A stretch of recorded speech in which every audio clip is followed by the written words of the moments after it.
విశాఖ జిల్లా ఆనందపురం మండలంలో ఉన్న శ్రీ మిత్ర మెరైన్ ఏజెన్సీ కోల్డ్ స్టోరేజ్ ను సందర్శించిన గంటా శ్రీనివాసరావు. ఈ మిత్ర కోల్డ్ స్టోరేజ్ లో కొంత భాగాన్ని మాంసపు నిల్వలుంచేందుకు లీజుకు తీసుకున్న fish overseas limited company managing డైరెక్టర్లు ఫరీద్ ఉమర్ ఇంటెలిజెన్స్ వారు సోదాల మేరకు అక్రమ నిల్వలు ఉండటం గుర్తించారని తెలిపిన గంటా శ్రీనివాసరావు, విశాఖ నుండి ఓ కంటైనర్ లో గో మాసం అక్రమ నిల్వలు ఉండటం గుర్తించడంతో ఇద్దరిని అదుపులోకి తీసుకుని రిమాండ్ కు తరలించారు. అందరికీ నమస్కారం. ఇటీవల కాలంలో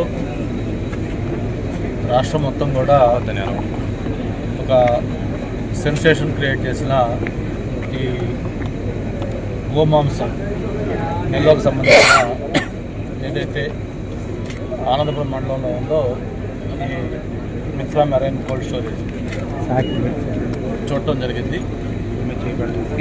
ఇక్కడ కోల్డ్ స్టోరేజ్ ఇన్స్పెక్ట్ చేయడంతో పాటు అధికారులు ప్రత్యేకించి ఏసీపీ ఇతర అధికారులతో కూడా మాట్లాడి మొత్తం ఏం జరిగింది ఏంటి దాని వివరాలన్నీ తెలుసుకోవడం జరిగింది.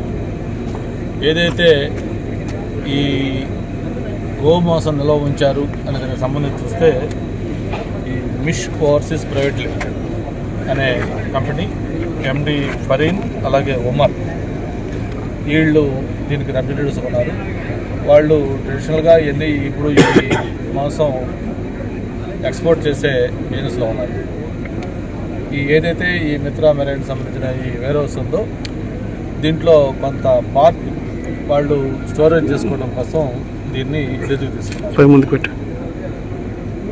దేశవ్యాప్తంగా కూడా ఏదైతే డైరెక్టర్ రెవెన్యూ ఆఫ్ ఇంటెలిజెన్స్ వాళ్ళు చేసిన తనిఖీల్లో భాగంగా విశాఖపట్నంలో నుంచి ఒక కంటైనర్ ఏదైతే ఈ వీట్ ఎక్స్పోర్ట్ అవుతా ఉందో దాన్ని చెక్ చేసినప్పుడు ఆ కంటైనర్లో ఇతర వీటితో పాటు ఈ ఆవు మాంసం కూడా ఉన్నట్టు తెలియటం, ఆ కేసులో మిష్ ఓవర్సీస్ సంబంధించిన ఆ ఇద్దరు వ్యక్తులను కూడా అరెస్ట్ చేసి మన సెంట్రల్ జైలు కూడా పంపించడం జరిగింది.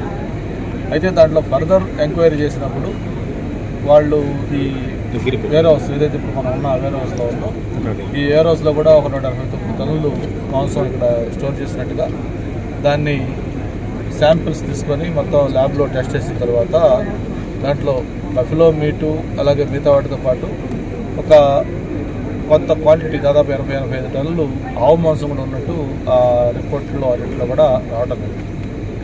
మనకి భారతదేశంలో ఈ గో మాంసం అనేది ప్రొహిబిట్, ఎక్కడ కూడా దాన్ని మనం చేయడానికి వీల్లేదు. మనం హిందూ సాంప్రదాయం ప్రకారం మన ఆచారాల వ్యవహారాల ప్రకారం గోవు అనే దాన్ని చాలా పవిత్రంగా చూసుకుంటాం. మరి అటువంటి గోవుని మాంసానికి వినియోగించాలంటే అది తీవ్రమైన నేరం, తప్పు కింద అందరం కూడా మనం భావిస్తూ ఉంటాం. ఇది ఏంటనేది ఫర్దర్ ఎంక్వైరీ కూడా ఇంకా దీంట్లో ఆల్రెడీ పోలీసు, తర్వాత విజిలెన్స్, సిఐడి మొత్తం అన్ని డిపార్ట్మెంట్లు కూడా జాయింట్ యాక్షన్ కమిటీగా ఫామ్ అయ్యి దీంట్లో అన్నీ కూడా వెరిఫై చేస్తూ ఉన్నారు. అది ఎప్పుడైతే ఇందులో కొంత గోవు మాంసం తెలిసిన వెంటనే దాన్ని సీజ్ చేసి పోలీసులు వాళ్ళ అధీనంలో ఉంచుకోవడం.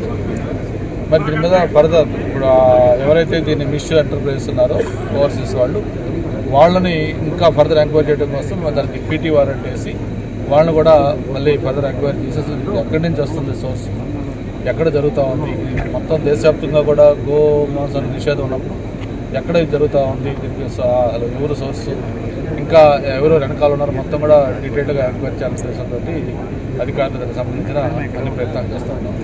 బట్ ఒకటి మాత్రం గ్యారంటీ, దీంట్లో ఏ స్థాయి వ్యక్తులున్నా, వాళ్ళు ఏ పార్టీ వ్యక్తులున్నా, ఎంత పెద్ద వ్యక్తులున్నా సరే దీన్ని అంశాన్ని ప్రభుత్వం చాలా చాలా సీరియస్గా తీసుకోవడం జరిగింది.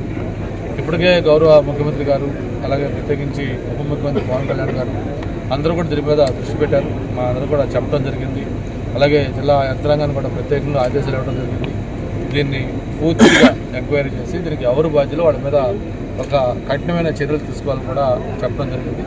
నేను ఇప్పుడే ఏసీపీ అమర్నాథ్ గారికి అలాగే ఇతర అధికారులు కూడా చెప్పడం జరిగింది. ఇక్కడి నుంచి మళ్ళీ ఏమాత్రం కూడా మ్యానిపులేషన్స్ అయితే జరగకుండా దీన్ని పూర్తి విజిలెన్స్లో ఉండి మొత్తం సర్వేలెన్స్ పెట్టి దీన్ని మొత్తం కూడా మానిటర్ చేయాలని చెప్పాం. దీని మీద కోర్టు కూడా మనం అప్రోచ్ అవుతా ఉన్నారు. కోర్టు పర్మిషన్ తీసుకొని ఏదైతే ఈ గోవు మాంసం ఉందో దానంతా కూడా డిస్పోజ్ చేసే విధంగా కూడా చర్యలు తీసుకోవాల్సిన అవసరం ఉంది.